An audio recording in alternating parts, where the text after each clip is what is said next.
우리가 마음의 뿌림을 받아 악한 양심으로부터 벗어나고 몸은 맑은 물로 씻음을 받았으니 참마음과 온전한 믿음으로 하나님께 나아가자. 아멘.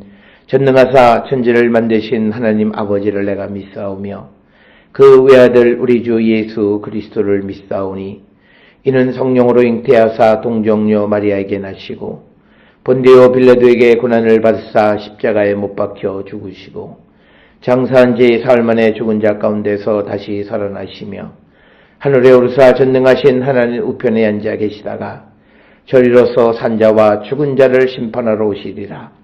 성령을 믿사오며 거룩한 공예와 성도가 서로 교통하는 것과 죄를 사하여 주시는 것과 몸이 다시 사는 것과 영원히 사는 것을 믿사옵나이다. 아멘.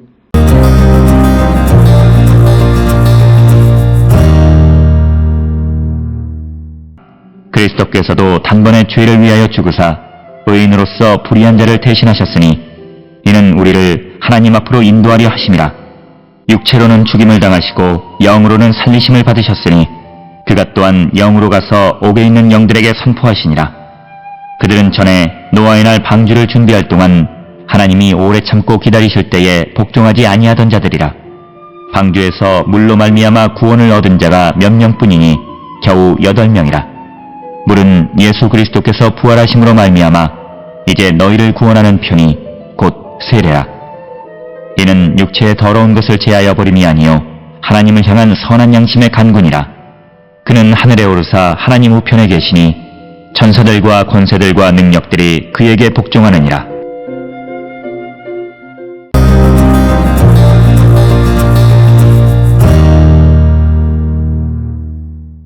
오늘 우리가 함께 읽은 베드로전서 3장 18절로부터 22절의 말씀은 3장 8절로부터 22절까지에서 베드로가 강조하는 선을 위한 고난을 받는 삶에 대한 것의 일부이고, 특히 오늘 읽은 18절로부터 22절에 있는 말씀은 선을 위한 고난에 대해서 예수 그리스도의 신뢰를 들어서 이제 자신의 편지를 받아보는 이방 그리스도인들에게 호소하는 것이 오늘 주시는 말씀이고, 이처럼 베드로는 예수님의 예를 들어서 많은 자신의 주장을 설명하고 있는데, 베드로전서 2장 21절로 25절에서 고난받는 삶의 모습도 우리가 예수님의 고난과 비유해서 설명을 하고 있습니다.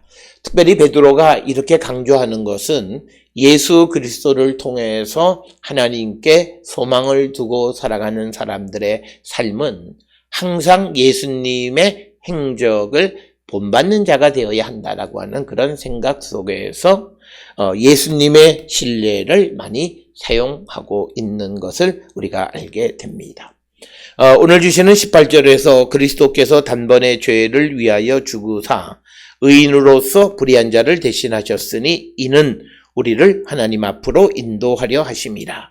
육체로는 죽임을 당하고 영으로는 살리심을 받으셨으니, 이렇게 말씀하고 있습니다. 따라서 선을 위한 고난에 대한 또 그 삶의 가장 중요한 예가 그리스도의 십자가의 죽음을 예로 들고 있습니다.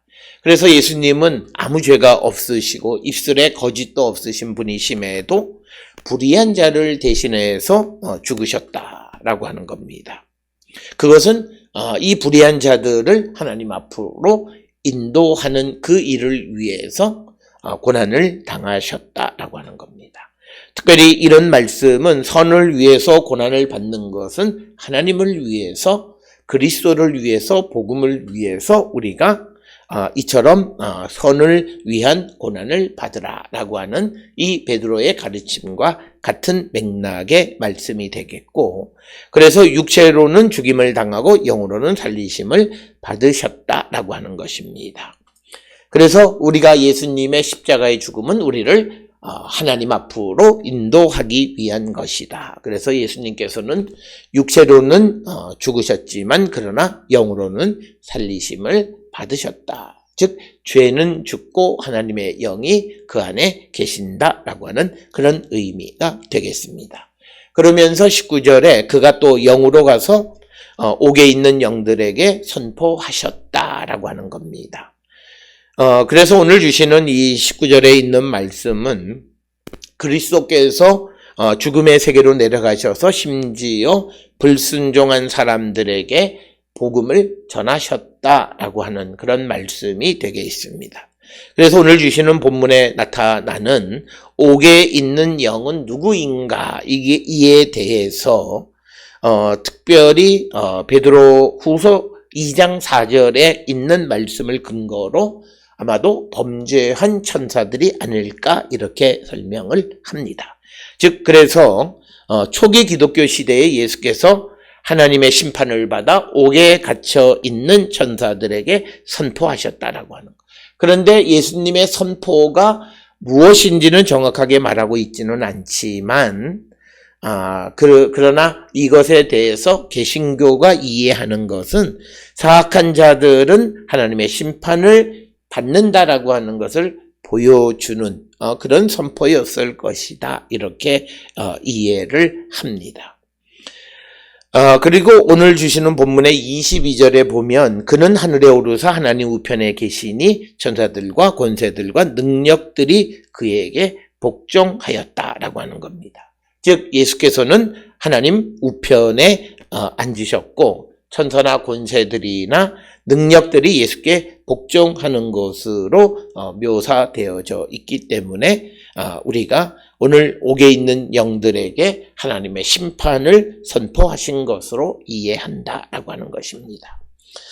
그러나 어떤 이들은 어떤 천사들에게 복음을 선포해서 그들이 회개하고 그들이 용서받을 수 있는 길을 열어주신 것은 아니냐라고 이야기하는 사람들도 있습니다만, 그러나 우리가 유다서 6절이나 또 베드로후서 2장 4절을 근거로 할 때 이들에게 회개와 용서란 있을 수 없다라고 하는 거예요. 그래서 그들이 옥에 갇혀 있는 것은 마지막 심판 때문에 옥에 갇혀 있기 때문에 더 이상 그들은 기회가 없다라고 하는 것이 개신교의 생각이고, 가톨릭은 이제 이것을 연옥에 있는 영들도 복음을 받아서 회개의 기회가 있다. 그래서 죽은 자들을 위해서 기도한다라고 하는 것입니다.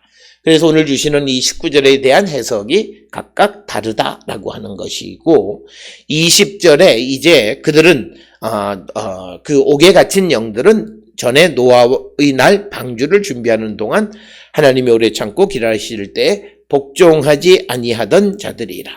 방주에서 물로 말미암아 구원을 얻은 자가 몇 명뿐이니 겨우 8, 즉 아브라함의 가족만 구원을 얻었다라고 하는 것입니다. 그래서 이 구절 20절을 통해서 강조하는 것은 노아가 방주를 만들어 구원을 얻을 수 있었던 것은 하나님의 오래 참으심으로 가능했다라고 하는 거죠. 그리고 그 당시 구원을 받은 자들은 모두 8명 뿐임을 말하고 있습니다. 그래서 베드로는 20절, 21절을 통해서 노아 홍수와 세례를 비교하고 있다라고 하는 거죠. 그래서 베드로가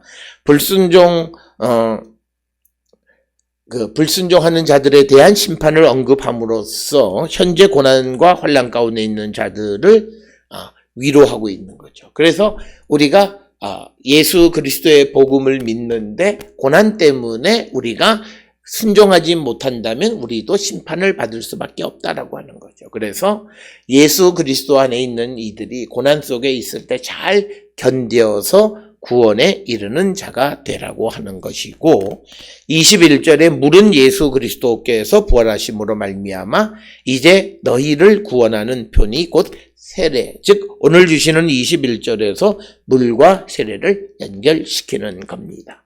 그래서 노아 홍수 때에 그의 가족들을 물로부터 구원해 주셨는데 이것은 노아와 그 가족을 죄로부터 구원하신 것이다 라고 하는 것을 의미하고, 바로 이때 불순종하지 못해서 옥에 갇힌 자들은 죄로부터 구원받지 못했던 것으로 우리가 이해해야 한다라고 하는 것입니다.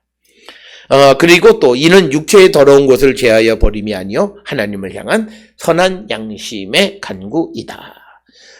세례라고 하는 것은 육체의 더러움을 씻어내는 것이 아니라 예수 그리스도의 부활을 힘입어서 선한 양심이 하나님께 응답하는 것이다.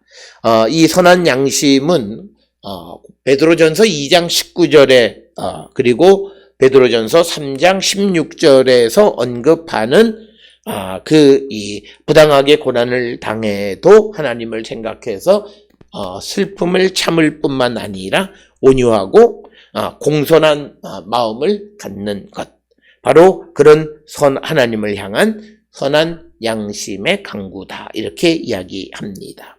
그래서 베드로전서 이 3장 3절 4절과 같은 개념으로 여기에서 세례는 외적 변화가 아니라 내적 변화를 나타내는 것임을 강조하고 있는 말씀이고, 이제 22절에 예수께서 이제 하늘에 오르사 하나님 우편에 계신다는 거죠. 즉 선을 위해서 고난을 받으셨던 예수께서 이제 하나님 우편에 계시고 세상을 통치하시고 있다라고 하는, 그래서 우리도 그 선을 위해서 고난받는 삶을 잘 견디는 자가 되어야 함을 예수님의 경우를 통해서 우리에게 설명하고 있다. 그래서 우리도 옥에 있는 영과 같이 불순종하는 자들이 아니라 예수 그리스도처럼 선을 위해서 고난받음으로 결국은 하늘에 오르사 하나님 우편에 계시고 천사, 권사, 권세, 능력들이 다 주께 복종하는 그런 삶을 살아가는 자들이 될 수 있어야 함을 통해서 위로하고 격려하는 말씀이 되겠습니다. 오늘 주시는 본문을 통해서 우리의 삶을 돌아보면서 우리는 조금도 손해를 보지 않으려는 이 시대 속에서 선을 위해서 고난을 받는 그리스도와 하나님을 생각해서 우리가 선을 위해서 고난받고 선한 행실과 또 선한 양심을 갖고 살아가기를 결단하는 우리 모든 성도들이 될 수 있기를 주의 이름으로 축원합니다. 기도하시겠습니다. 사랑과 은혜가 충만하신 아버지 하나님, 우리의 삶을 돌아봅니다. 아버지, 우리가 예수 그리스도를 통하여 세례받은 자로서 우리의 내적 사람이 변화되어져서 이제는 선한 양심 안에서 우리가 선을 위해 고난도 받고 선한 행실을 행하며 살아가는 우리 모두가 되게 인도하여 주시옵소서. 예수님의 이름으로 기도드렸습니다. 아멘.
생명샘이로다.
기도하시겠습니다. 이제는 우리 주 예수 그리스도의 은혜와 하나님 아버지의 무한하신 사랑과 성령의 위로 역사 교통하심이 예수 그리스도를 본받아 선을 행함으로 고난받는 삶을 살기로 결단하며 세상을 향해 나가는 우리 모든 성도들 머리 위에 지금으로부터 영원토록 함께 할지어다. 아멘. 주 너를 지키시고 그 얼굴을 내게 돌리시고